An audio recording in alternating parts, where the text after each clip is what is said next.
Okay, we're here today at Eastern Creek and we've just got our new Monaro. We've just been working on it for the last about 4 weeks. We rebuilt the whole car and had a few dramas on the way, but we got it all here and so far so good.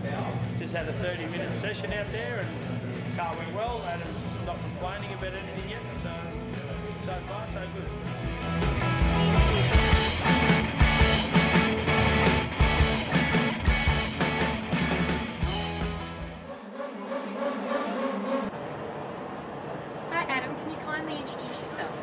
I'm Adam Bressington. I'm the driver of the number 27 Bandit Chippers Monaro. We're here at Sydney Motorsport Park for the Top Gear Festival.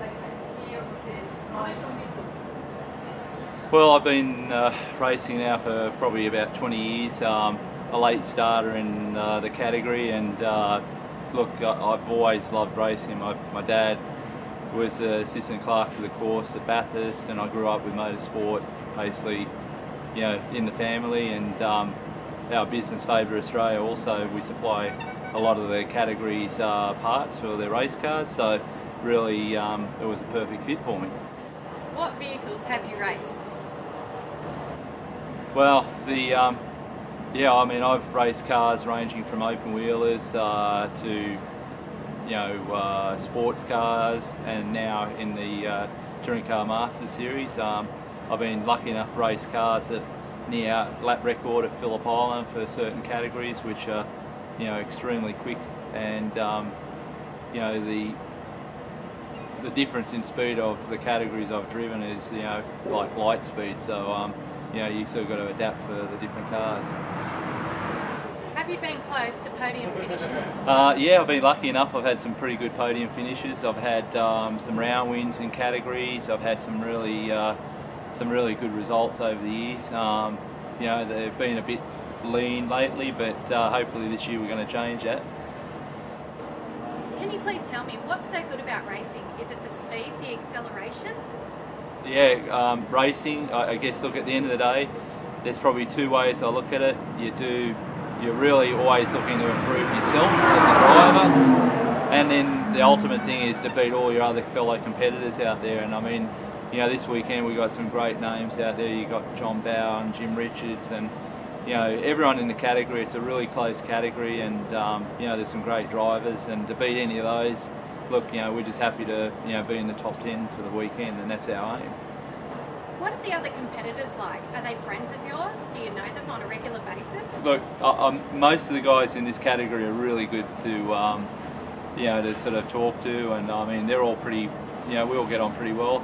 You know, there's a couple of guys there that probably I wouldn't, you know, have a drink with, but you know, I always say hello to everyone, and really, you know, there's no gains in having enemies out there. So, you know, it's a pretty good category, and most categories I've raced in over the years, we've always had pretty good relationship with other competitors. So, but you always get that one guy that might give you a little bit of a hard time, but you beat him on the track, and then that's a different story.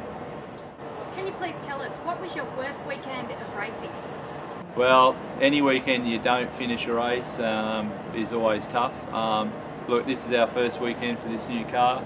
You know, Jim Morton's been good enough to give me the opportunity to drive the car this weekend, and you know, for us, brand new car, never driven on this circuit before, so it's going to be, you know, it's going to be a challenge. And if we don't have a, you know, if we have no DNF, it'll be great, but the DNF's always the one to upset you. And have you ever had a major collision? Well, touch wood.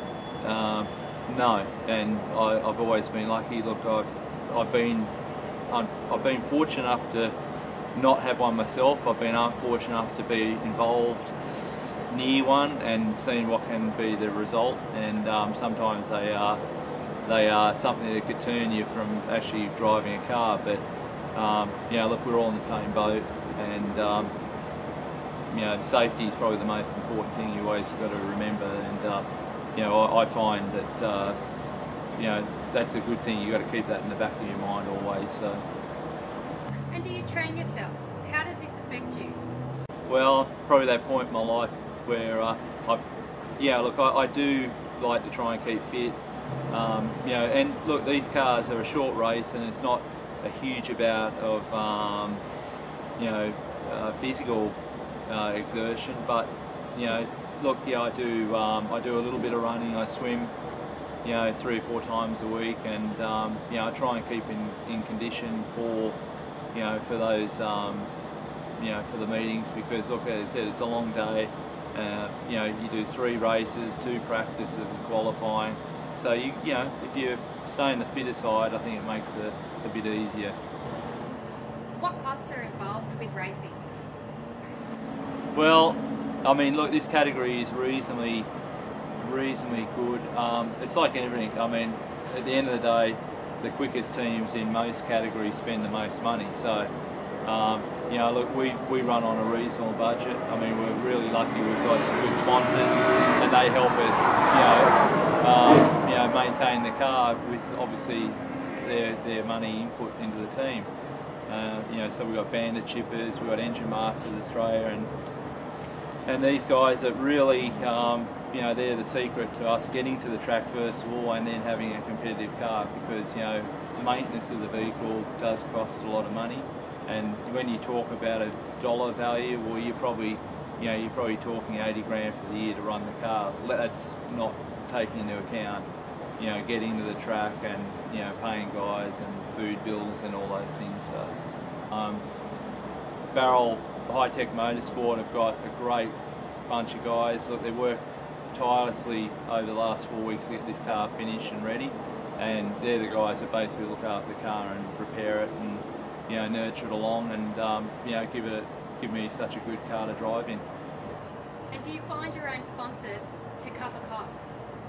Well, I've been pretty lucky. I've always done my own, you know, sponsorship proposal. Well, you know, I go and talk to people, I ring them, I send them proposals. There's a fair bit of time in looking and talking to people. Look, motorsport is such a good avenue for people to get advertising and get coverage, and their brands out there in front of the consumers. And I mean, you take this weekend for example, it's going to be a massive crowd, a massive amount of people. You know, we've got Protector Glass on board, and they're a fantastic Australian-based company, and you know, many people like that are in the industry. They're really keen and looking to get into the category. Gonna kill it. Yeah. Getting old. That's going to be pretty loud.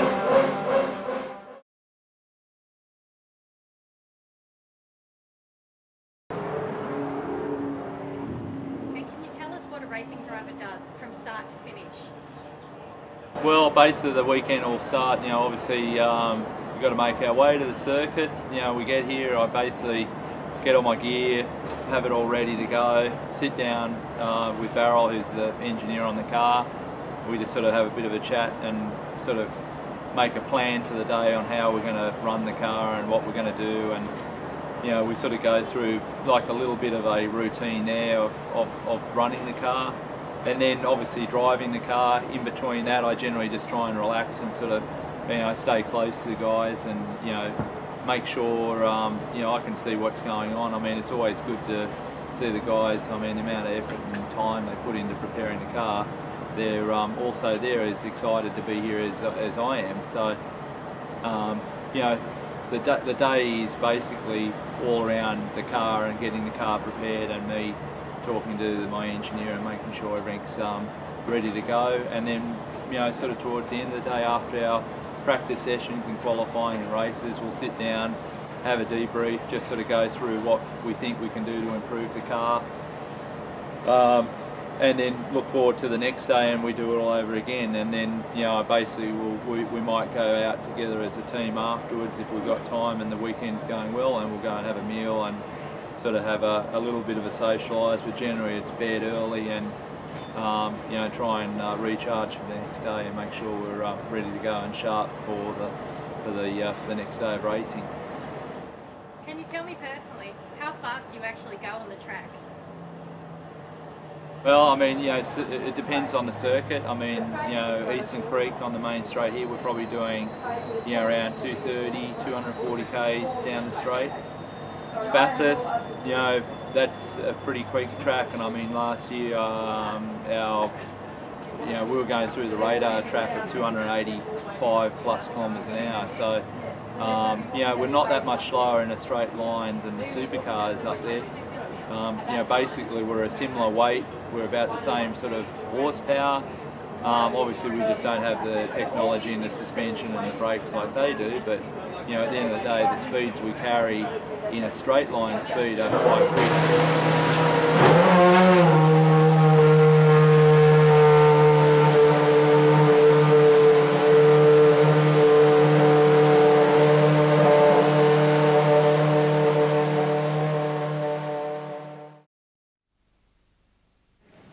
Hi John, your workshop's really impressive. Can you tell me what goes on in here? Okay, this workshop's a race car shop. What we do is build race cars, prepare race cars for people. Our sort of business is always about getting the customer to drive a vehicle, then he doesn't need to organise anything. We organise the lot. We transport the car, we prepare it, we engineer it, we manufacture it, and we go racing. So the driver just turns up with his helmet and he goes racing. So it's like a businessman that wants to go racing, and we give him driver, tuition, we prepare the car, give him all the setup. That's what our workshop's all about. And how many staff do you have working in here? Well, at the moment it's by myself. I used to have 24 staff, but they're all gone. So we've got 3 cars that we look after this year, and one's a V8 supercar, this one here, a V8 Ute, and we've got our touring car Masters car that's out at Eastern Creek this weekend. And is it difficult to keep everyone in line? It is sometimes, but I'm sort of an aggressive sort of person, so people stay in line till they don't listen, then they go home. That's it. And exactly what does a team manager do for the drivers? Team manager is like a coordinator. Make sure everything's in line, make sure the driver's got his suit on, ready to go in the car, he's ready to be prepared to go racing, make sure his head's on his shoulders, and keep me excited really. And what are some of the highlights over the years, success results? And over the years we've done 2-litre touring cars, we had 2 cars on the podium at the first race meeting against all the big teams like Diet Coke and all that sort of stuff. We're only privateers. Winning 3 championships with V8 Utes, Grant Johnson and Jack Elsgood. Campaigning really good drivers like, you know, Kerry Wade's a good driver, Grant Johnson, Jack Elsgood. Bringing drivers up through the ranks from people that haven't had experience. Dave Griffin in the pedigree car, never driven a race car before, and in his second year racing we got him winning races and getting on the podium. And how about some of the lowlights?